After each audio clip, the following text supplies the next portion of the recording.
We believe in reach one, teach one. And there's so many ways that you can teach somebody else. I know the Bible talks about that not only are we helpers one to another, but we are to be an example one to another. And I love the greatest scripture that says, what he's done for others, he can do the same thing for you too. If he brought you out, he can bring the next person out. If he delivered you, he can deliver the next person, because there is no secret of what God can do. And unfortunately, there's so many people out there that don't have no hope. So many people don't have hope because they don't have nobody to tell them their experiences and what they've been through and how God brought them out. So I hope on tonight that you fine ladies can tell our viewers your experiences and what you've been through and how Jesus brought you out. All right. Well, good evening, and welcome to the Life Discussion Podcast. And on this evening, we will be discussing how to overcome domestic violence. Yes, we all know Domestic Violence Month is usually in October, but this is an issue that we need to talk about 365 days a year, 24 hours a day, because no one deserves to be hit. I know we ain't at church, but can I get an amen? Amen. And our special guest this evening is Lady Michelle from Philly. Woo! I was going to say Philadelphia, Pennsylvania, but people from Philly don't say Philadelphia. All the way from Philly, the city of brotherly love and sisterly affection. And then we have Miss Denise, known as Niecy Smith from Winston-Salem, from North Kakalaki. Yeah. And ladies, I looked through everything. I wanted to wear some purple tonight, and I don't have anything purple, Denise, except for my purple Gerald Levert shirt. And that's I have a Gerald Levert t-shirt that's purple, but that holds so much sentimental value. Like if I put it on, then I'm gonna be all in another headspace. So ladies, again, welcome. And Lady Michelle, you want to go ahead and introduce yourself and tell us all about your wonderful organization. Oh, hey, how are you? Thank you so much for having me tonight. First of all, we have to get you some purple. You got to get out of that pink, girl. Get some purple. And thank you again for even having this. I noticed in the beginning you said that no one deserves to be hit, and that is such a, I get kind of tickled when people say that, because people think about the hitting part. And if they're not being hit, they say, I'm not being abused. But we know that domestic abuse goes far deeper than being hit. And it is emotional abuse, verbal abuse, psychological abuse, spiritual abuse, cyber abuse. The list goes on and on and on. So we're going to be here tonight, and Denise and I, we're going to talk about that, and we're going to help people through that process so that they understand how much of a cycle this is, and we're going to help them through that, right? So I am the founder of Heal and Rebuild Unbreakable Spirit, and I am the CEO and the founder. And the reason why we even have that name is because it is about healing from the inside out and then rebuilding your life. And then we know that abusers, perpetrators, they try to break down our spirit, right? So we're going to help you through knowing that your spirit is going to be unbreakable. We're going to help you because, at Heal and Rebuild, we always talk about what? Thrivers. We go farther than survivors, because we are no longer victims. We are more than survivors. We are thrivers here. Amen. And so, we survived it the first day, right? We survived the abuse. Very first day that happened to us, we became survivors. But we're so much more than that. And so we help you here at Heal and Rebuild do that. And so our mission is to empower, educate, support, and refuge and provide refuge while inspiring hope to victims and survivors whose lives have been shattered by domestic abuse. And so I have a team of people, and we support them. We give them non-judgmental. So that's a very important word. We're going to talk about that tonight, but non-judgmental and compassionate services to help in the safe transitioning from victim to thriver. And so we're going to help you there. And our goal is to walk alongside of you while you're doing that, the silent, the scared, the abuse, as they heal from the wounds of a broken heart to rebuild your self-esteem that Okay, may have okay. been damaged but not destroyed. We're going to help you out at Heal and Rebuild. So that's what we do here at Heal and Rebuild. We provide the resources and the tools necessary for you to get out of that situation, but just not physically all the time, but mentally as well, because sometimes you can't That's leave. Did you say I got to heal and rebuild? Is it unbroken spirit? Unbreakable Unbroken? spirit. Unbreakable spirit. I like that. Unbreakable spirit. Thank you. Thank you. And after Denise gave her introduction, I'm glad you said about the verbal and the mental part. Because again, a lot of us think it's just, the physical part. Yeah. All right. Come on, Denise from North Kakalaki. Hello, so I am Dee, and I am founder and CEO of Mothers on a Mission. I organized this nonprofit in 2009 after watching a very close family member endure domestic violence, and it was life-shattering for me because it was my daughter. And when I was informed that it was going on, that's what I became, a mother on a mission. And from there, we started growing. And as of today, we started doing seminars, workshops. I started going into the school system because I found that teenagers as early as age 13 were enduring the dating violence. So we started going into the school system, communicating with the teens there. We do crisis calls in a wide area here in North Carolina, and we take between 40 and 50 crisis calls per month. And what we do with those is we get the call from a hospital, and we go to that emergency room and meet with the victims. And we start the process of walking them through, as she was saying, the healing part. It becomes challenging sometimes because some victims are not ready to take that move. And the heart-wrenching part of it for me is always when there are children involved, and seeing that the victim is not ready and having to call social services in for those kids. So that's one of the things that bothers me the most.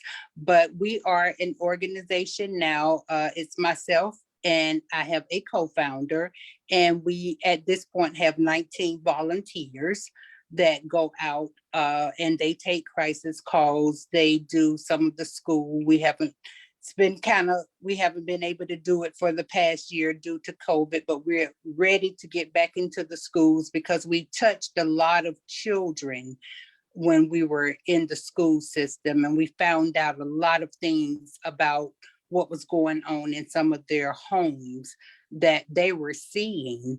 So they thought this was acceptable behavior. So that's who I am, and that's what we do. Wow, I'm trying not to be emotional to hear as young as 13. At 13? 13. Oh my God.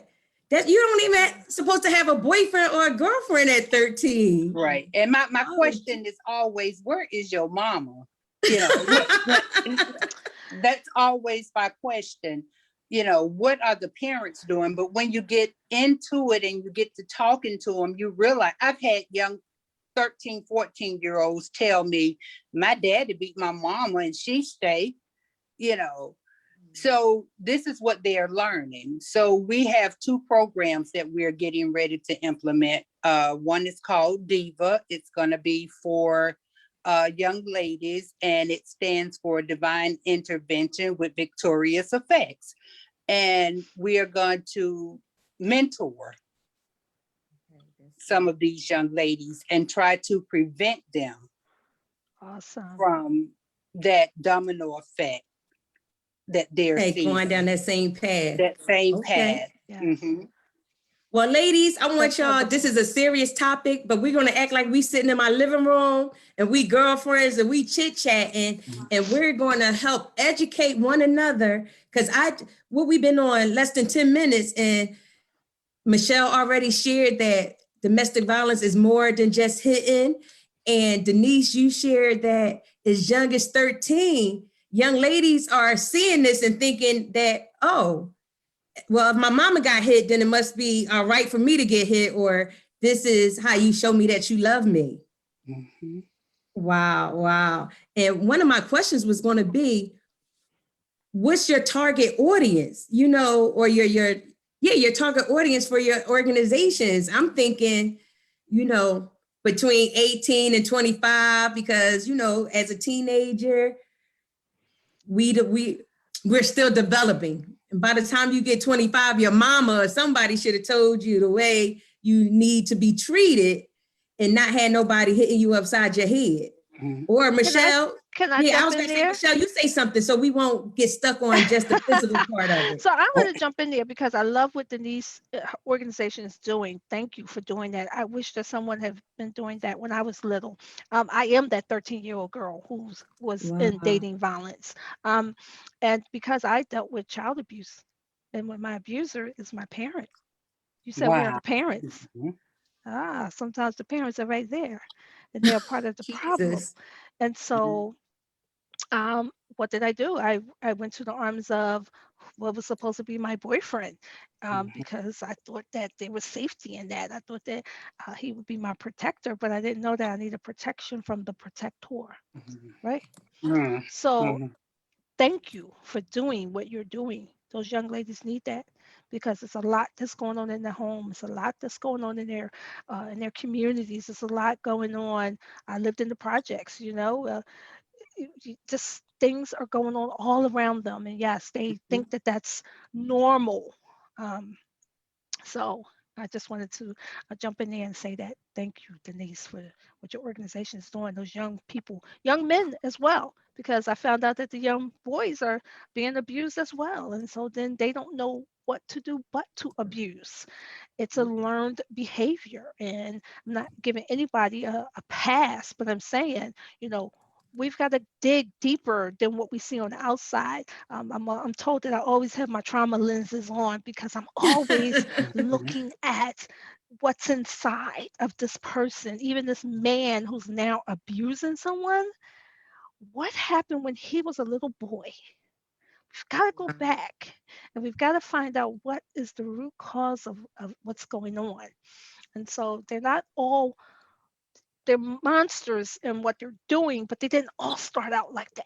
And so that's why I'm saying it's a great Exactly. thing that you're Mhm. doing this for the young people. Yes. It was actually shocking for me when I realized how early they were seeing this. But then when you get into the talking to them and you realize that this is, as you said, a learned behavior, because this is what the young men are seeing their dads do. So they feel it's okay. Young girls saying their moms do it too. Yeah. So Mhm. um, so yeah, so yeah, that's how young, right? So we take all ages in both of our organizations, I'm so sure, because you can't put an age cap on it. I've had women as old as 75 60 and 7, yeah. Mhm. who's saying, because no one ever told them they could leave. Yes, Nobody, the church Jesus. told them to The stay. church said Their stay. That. families told them to Jesus. stay. And they Mhm. said, I stayed for the children. And then guess what? The children grew up. And then there was Mhm. the grandchildren coming. And then the grandchildren grew up. And now they're stuck Mhm. with this person that they don't even like. You know, I often tell people, you know, you have these marriages, right? And you have these celebrations, and we're celebrating, you know, mom and dad 70 years of being married, right? They don't even like each other. They sleep in separate beds, Mhm. probably slept separate rooms, and they're just together because they just been together forever. But there's been so much trauma, so much abuse down through the years. Some of the children don't even like their own parents because they saw how dad treated mom and how mom allowed it, and they mad at mom. Why did you Mhm. stay? Why When did you she stay? when Mhm. originally she said she was staying for the kids. They're like, why did you stay? We don't even like Mhm. him. You Right. know, so The kid is mad that you stayed. I'm telling you, these are the things that I'm sure Denise has heard as much as I have heard. It's mind blowing, some of the stuff. So yeah, there's no age limit. Wow.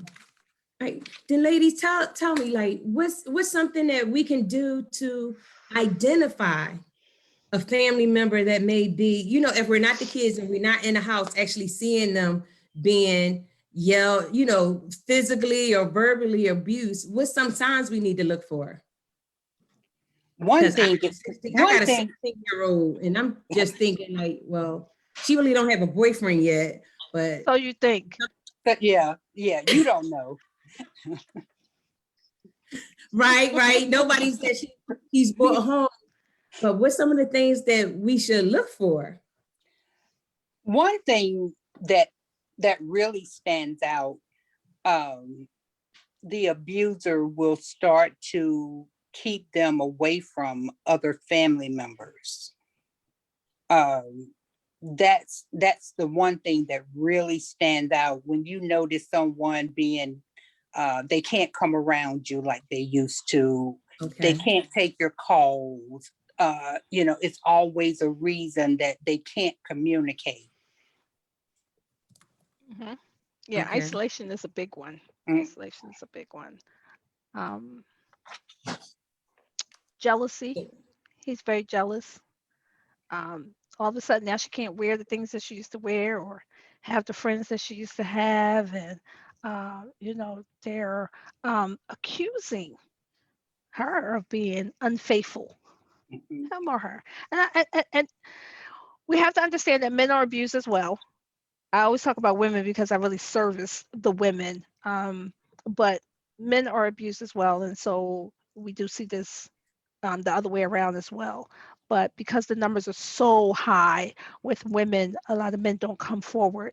So we know that 1 in 3 women are abused and 1 in 7 men are abused. But again, those numbers are not really as accurate as they can be because they don't come forward. So you'll hear me say she, but it really can go either way. You also have your LGBTQ community. They go through a lot of abuse, a lot of domestic violence. Um, it The Hispanic community goes through it. all of that, all of that. Yes. Yes. So there are a lot of things. Possessiveness is another form of abuse. Um, Belittling. So you can get into that emotional part of it, making her think that, you know, she's the problem, that the abuser is the victim. He's good for doing that. That's called gaslighting, making you think that it really is your fault when really it's her fault. I don't know if you guys know about Derek Jackson, the relationship expert that right now is in the news trending. Yeah, Mm-hmm. And I don't know if you saw the interview with him and his wife, the I live did. I interview. saw that last night. classic narcissistic abuse. Very, very much Classic. I had somebody say to me, "No, I don't think that she's being abused," and I'm like, Yes, she I is. saw it as soon as she Yeah. came on the live, Mhm. and he grabbed her hand Her and hand and held it. he's Yes. squeezing Yes. her. You can't see Oh, that. wow. He is controlling her the Yeah. entire interview. Mhm. Wow. In her eyes, she's gone. She's already Yeah, gone. she's not there. And even when she started speaking, you could tell it was almost like it was rehearsed. It was. Yeah. Yeah. Mhm. Absolutely. Absolutely. And so the squeeze, the hand is, you do it the way we You do rehearsed it. the way Okay. we rehearsed Okay. it. You see what I'm saying? But somebody would see that and would say, "Oh, she's standing by her man, and oh, look at Mhm. that, and oh, that's a couple that's." Me, because my husband was talking about it, and we watched it, and with them holding hands, I was like, "Oh, that's cute." Like I didn't No. see what you saw. She's in an abusive relationship, Very Wow. much so. Do you think, emotionally. would you call that your, again, I be trying not to sound so churchy, but is that because of your past experience, or is that your gift of discernment kicking in to see what others don't see? It's all of that. I can say It's for me, it's mhm. training, it's my own experiences, it's discernment. It's I'm trained in trauma, and my trauma lens is on. It's on. When I'm in church and they're doing a sermon, I find trauma in that sermon. I'm like, let me tell you something about that. Because Job's wife, let me tell y'all something. Y'all talking about Job, but that wife, he lost 10 kids. Who gave birth to the 10 kids? Right, right, He right. lost her kids too. I'm like, what are we talking about here? So I find the trauma, and I Mhm. address it. And so And looking at her, after you've done this for a while, you automatically can see it, Stacy. I ooh, mean, it just yes. pops out at you. Okay. Yeah. Yes, yes, it pops Yeah. out at you. And Wow. even when I watched a couple of other lives of theirs afterwards, and she began to then, hear this, she then became defensive and began to protect him and See, come I after didn't the see those. after the people who were making comments about her, because people were making comments about her Mm-hmm. attire. Of course, that's a part of it. He makes her come on looking a hot Hot mess, mess. Mm-hmm. so that it now deflects everything off of him that he has done. He's cheated, but now no one's talking about that at this moment. They're now talking about her. Mm-hmm. Narcissistic. See how he takes it off of him onto her. So Mm-hmm. now in the next interview, she's now defending him and telling the people in the comments, "Y'all don't know me. Y'all don't know nothing about me." When people are in the comments saying, "Blink twice if you need help, we coming to get you." Like, come on, And so that's classic as well for people who have been in abusive situations. They will, and you have to be very careful. You can't go calling Mm-hmm. their abuser. You can't go calling him an abuser. You can't talk about someone's husband like that, even though you see clearly with your own two eyes what he's doing. But you can't say that, because she will get upset with you. It could even mess up your friendship. It could mess up your family, all of those different things. So you have to be mindful, careful, not judging, allowing her to come forward when she is ready, giving her that space that they will feel comfortable with doing that. How do you do that if you see a loved one being abused, the clear signs of abuse, whether physical, mental, or verbal? How do you not say, "Hey, come on, let's go. Leave, get your stuff, or put him out. This yours." Or let's call Boo Boo and them. Let's get the uncles and the cousins. Now I know we don't want to do that because we don't want to see nobody getting in trouble, but how do you But not sometimes, intervene? yes, you How do. you not Yes, you intervene? do. I So don't know, how would you not I think intervene? I think it takes well in with me, my daughter knew, she know her mama a flat out fool. Okay. So until she was sick and tired of being sick and tired, Okay. she didn't tell me. the day she told me, it became a totally different fight. And I told him, as of today, it's no longer her fight, it's mine. Wow. And when I say I became a raging bull, I did. And my only goal was to protect my child by any means necessary. And after it was over, and I sit back and I thought about what had happened, I realized, my child came through that without being damaged. Thank But God. I don't see it as being, she didn't go through that for her.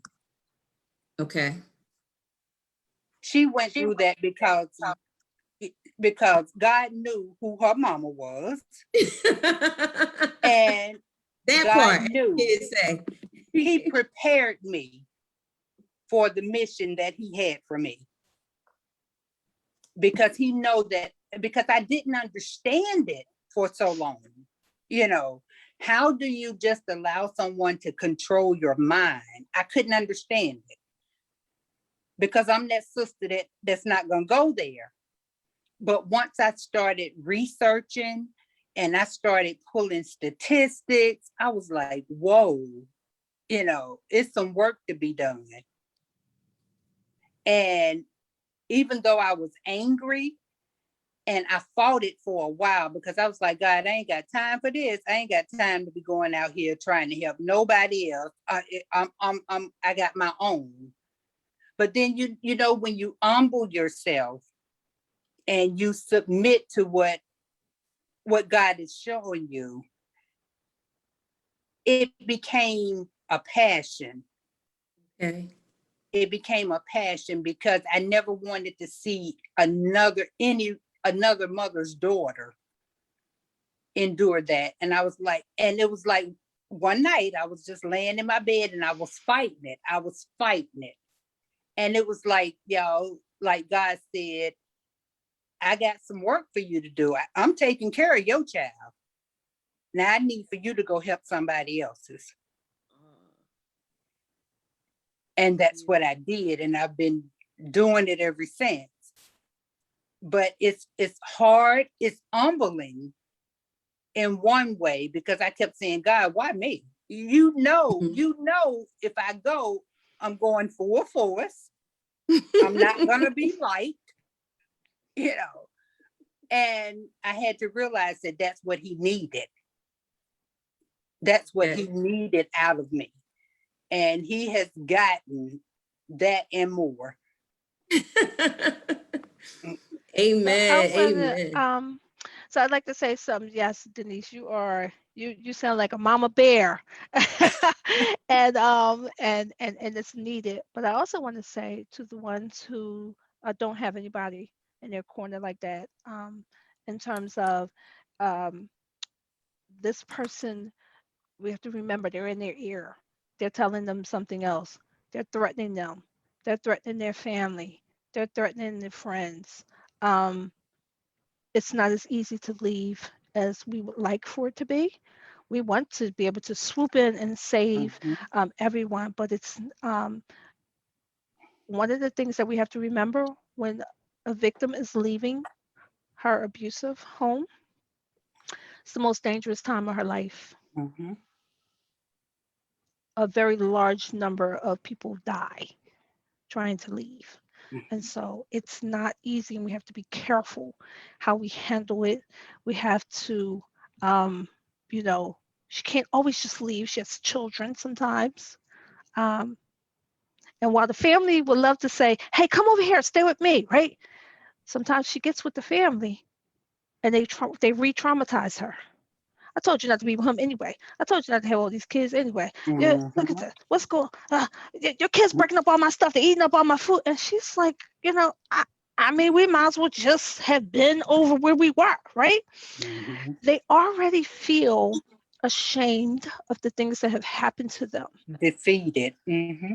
Yes, and when we come at them, bossing them around, you better leave right now. Come on, we're getting out of here. We're bossing them just like this person that we're Oh telling them to God, leave has bossed them help us. around.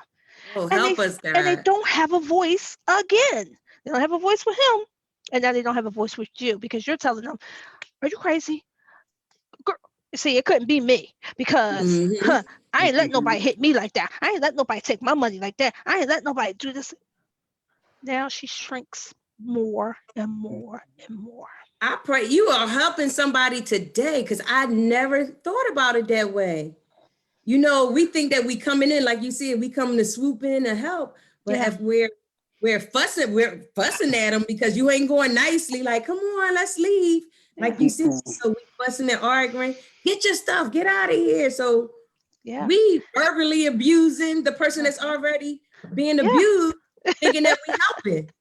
Absolutely. And Thinking here's that the we thing. helping. Here's the Oh thing. God. I know this person is a bad person, right? He's a bad person. He's horrible, right? But guess what? I love him. You don't understand. I love this man. I know, But we but ain't you, trying to hear that. We I ain't trying know. to hear that. And that's it. But I love him. And And I think that he loves me. I think this, right? Because that's my trauma bonding with him. I think that we're together because when we aren't together, you know what he tells me? He says, while he isolating, you talked about it, Denise, while he's isolating me from my family and my friends and everybody, he's telling me it's me and you against the world. It's me and you. We the only one. I'm the only one that got you. I got your back. You see how your family don't even come around? Because what's going to happen, Stacy, Pastor Stacy? What's going to happen? After a while, you're like, I'm not coming over here no more because I can't stand seeing him do that's this to it. you. So And that's what he I'm wants. out. Yeah, Right. that's what he's hoping for. Mm-hmm. Now he says to her, see, don't nobody come and see you. I'm Mm-hmm. the only one that got your back. So He's getting in her how head. what what would you say? What would be the best thing like the family would do? Because I know me personally, um, I got two sisters, and all they needed. I was back in Philly a couple weeks ago, and I'm the youngest. But all my sister got to do is call me. Stacey tell you, I got up early in the morning and went down to go handle business because I might be the youngest, but I'm the big brother. You know, The young Yeah. big brother. But guess what? Guess what, big brother? Young big brother? I'm not going to call you. You know why? Because I don't want you going to jail. My big brother going to come. He going to handle this. But then you're in jail. I don't want that. So I'm not going. So I'm suffering in silence. But what you need to do is continue to let that person know I'm here for you. I'm sorry that this has happened to you. I know that some things are going on. Continue to give them the love and the space and the and allow them to know that you are there for them when they're ready. I know it's complicated right How now in long your is life. ready? How long ready take? Oh It God. it it exactly. it That's hurt. Like it's just hurting my heart thinking about it. No Oh, number. there is no time frame. It's Yeah. just like I said, when they're sick and tired of being sick and tired. And even to go back to what Kason was saying, I found in the Black community, that's how it's handled. I'm gonna call my mhm. bro, and Right, we right. finna pull up. That's just it. We pulling up, Yeah. and I have seen so many situations, just like Michelle was saying, where the family members end up in jail, but they Or pulled dead. up, and Or dead. yeah, and it happens more. I've seen that happen more in the Black community, um, because that's what we are. We are so family oriented. And if my sister called me, I'm pulling up. That's just Mhm. all it is to it, Mhm. you know. Mhm. And Yeah. but if you in the other communities, in the Hispanic community, it don't flow like that. They suffer in silence. But it's a culture thing I've seen as to how long when you asked that, Stacy, how long on average you will find an abused woman, she'll leave, but she'll go back. How many times, Denise? At least 7. At least 7. Oh At God. least 7. At least 7 times. At least 7 Jesus. times. Jesus. Yeah. And guess what the family member starts to say after that? I ain't coming in no more. That's it. So those brothers that did come in the beginning, oh yeah, they coming. Uncles is coming. But Yeah. after time number 3, 4, 5, I'm not coming in no more. She I gonna ain't never go coming back no with him. more. Because we can't understand, like, Why you stay? How would you just stay there and let him, you know what I mean? You'll never understand it. You'll never understand it. All you can do is be non-judgmental and have an open door policy, an open arm policy for her. I mean, I have an open arm policy for that dude, but Or some bail money. That's Well, if you listen, my father was a police officer. I did not tell my father what was going on because my father was going to be in jail. But now listen to this. I want you to listen to this. My father was also an abuser. He was abusing my mother. So oh God. Jesus. hey, there's so much that so I tell people all the time, by the time I got to my ex-husband, it's ex-husband now. By the time I got to him, I was raped for the picking. He didn't even have to do much. My self-esteem was in the so gutter, low. Yeah. right? So and they can smell that. They can sniff that out. You know, we have a song out. Heal and Rebuild has a song out called "Why Do Guys," and it talks all about that. They prey on. Make sure, Stacey, I'll make sure you have that information to give to your people. But they prey on women. They can smell that. They can sniff that. That low self-esteem. That they know. And so it didn't take much. But understand too, I come from a home that had only a single mom. My mom and dad were been separated. Single mom, no brothers. I'm an only child, no uncles, none of those things, right? So that's Wow. also another. They look for women like that as well. Everybody who's being abused does not come from a home that's got all this rah rah, we coming to Okay. save the day, you know. Right. And so I had to go through that process by myself. By yourself. And while we have things now, we have, all of the agencies that's out now, and we have social media and all of that. Remember back then that wasn't existing. We didn't even have the World Wide Web. I think it was just starting maybe when I left. We definitely, so I didn't know about a women in transition and a women against abuse and a national domestic violence hotline and all of those things. I didn't know that. So I'm trying to find my way through with a toddler to get away from this abuse that I had already endured my entire childhood. And now I'm married to this person who's exactly like my abuser was when I was growing up. So Woo. it's so much that goes on. You will never understand what's going on in her head. And I suffered in silence. It wasn't until I came out with my book that people who had been around me for 20, 30, 40 years was looking at me like, well, when did you experience this? Because I've been around you. Like when. But here's the thing I want to say too, and I gotta go soon. But here's what I want to say: I would listen to people who I was around talk about women who were being abused, who they were like, "She crazy," and she crazy staying with that man. I would never be that. She dumb. She's stupid. I would listen to them, and I would never tell them that I was one of the people that they were talking Oh, about. okay. You have Okay. to be careful what you're saying because you Yes. don't know who's in the room, and so I could never be true and free, so I continue to suffer in silence, and I continue to endure that rejection and that abandonment and the need for validation and all of these different things that I needed. I couldn't get them from the very people who were shocked to read my book.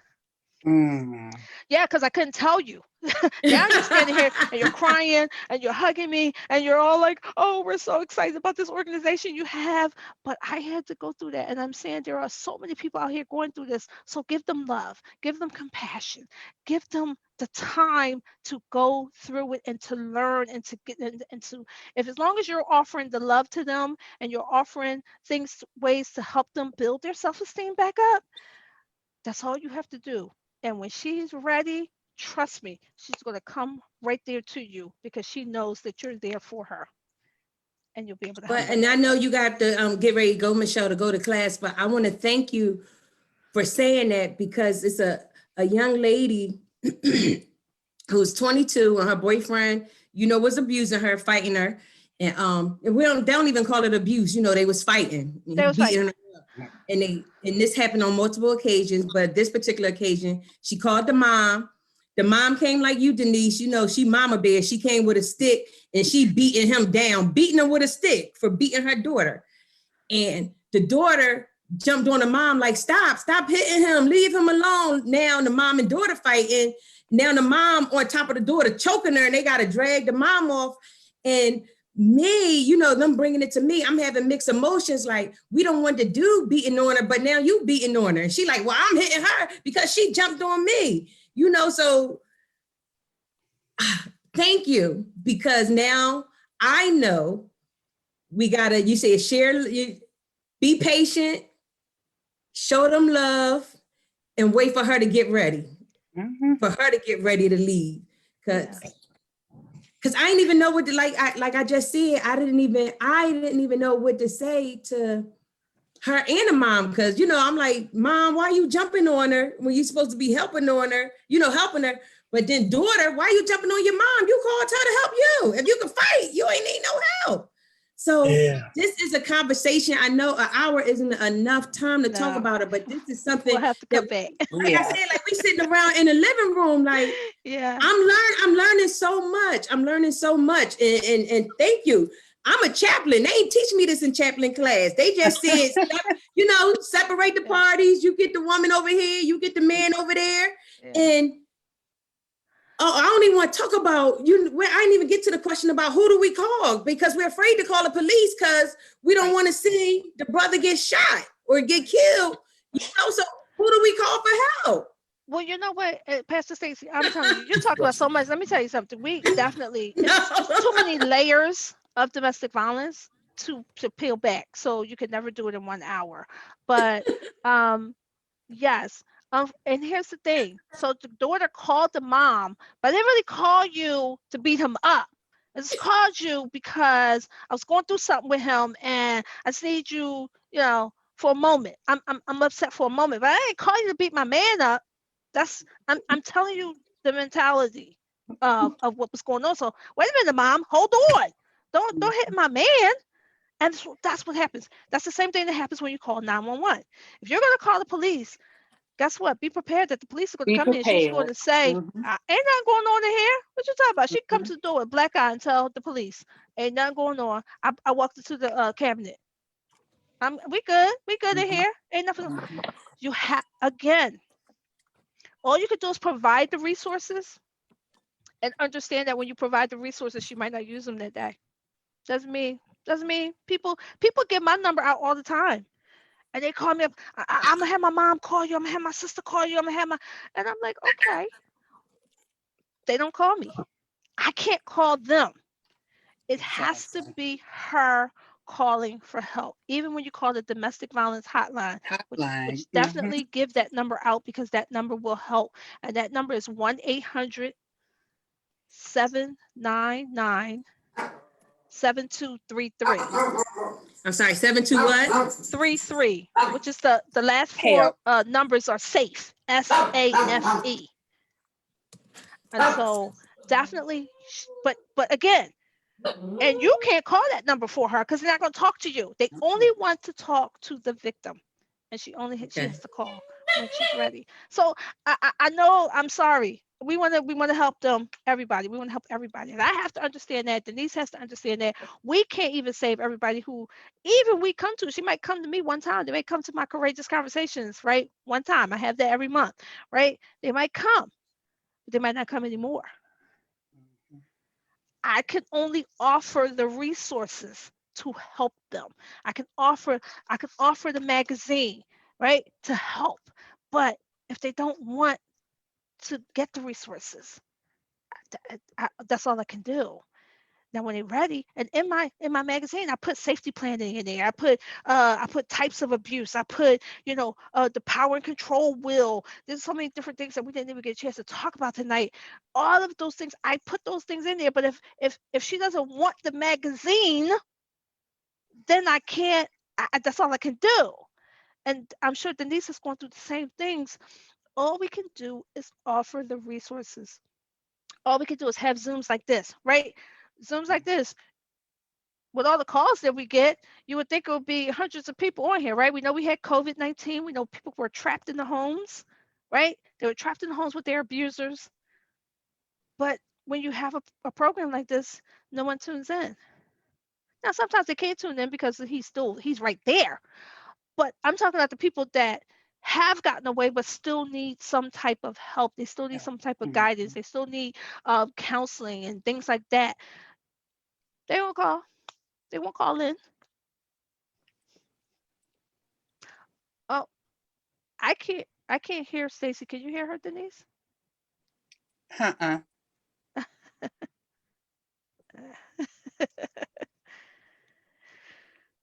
Did we lose her? She might be losing her power because of her That range. storm. Yeah.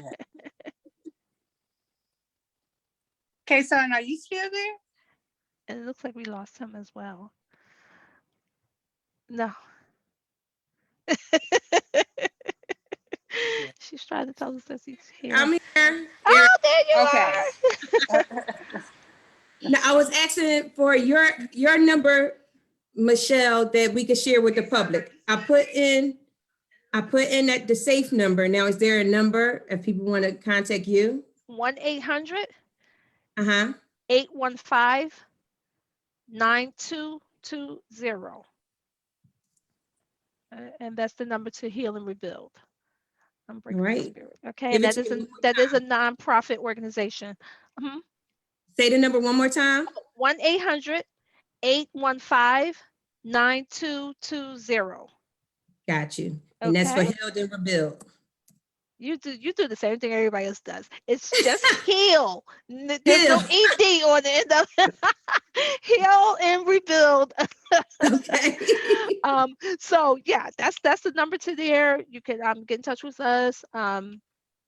And yeah, we have all kinds of things going on. Again, we have our song that's out that's dedicated to the women. Money from the song is going towards our safe house. We are doing some amazing things with Heal and Rebuild. Our magazine is currently out. I'm going to make sure that Stacy has all of our information. I do have to go. I have a class to go to, but Give me a copy of the magazine. I got you, sis. Denise, awesome meeting you. I would love to do some work with you as well. Great. So yeah, I'll be in touch. Okay. So have a great you. night. All you right. Too. Okay. Thank you. Bye-bye. All right, Denise. So what would you say to that mother that may be watching? Because even if they're not watching right now, our sessions do get recorded and we play back on our YouTube channel. But what would you say to that mother that's in an abusive relationship and her kids are seeing it? Like, she might not be ready to leave yet, but we want to let her know how this may be affecting her children. What I would say to her is just that, think about your children, because what your children see you endure and you don't take any steps to get out of that situation, they're going to feel that this is acceptable and they will go on to being that victim or being that abuser. So I would say always consider, if you don't consider yourself first, consider your children. I would hope that you would consider yourself first, because if you're okay, they're okay. And if you're not fine, no matter whether you think they're seeing this or hearing this, they are. They are.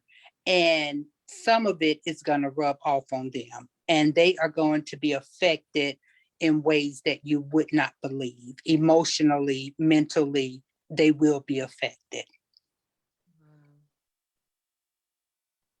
So for all of our for our audience, whether you are the abusee, the abuser, if you witnessing it, please get some help. If nothing else you heard tonight, domestic violence is not limited to just physical abuse. It's verbal, mental, and emotional. I I was taking notes, like, because I'm still stuck on a 13-year-old, and as you were describing earlier about the work that you guys are doing in the schools, I would think I could kind of wrap my mind around high school, but elementary and Middle school.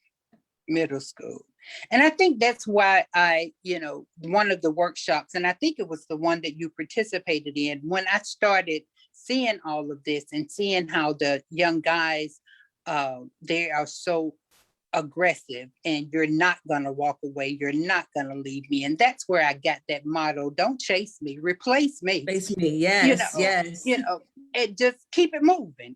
But they don't see it that way. Mm-mm. So what's your contact? I put in mothers on a mission, but what's your contact number if someone in the Carolina, Winston-Salem area would like to get in contact with you? It's 336-577-5403.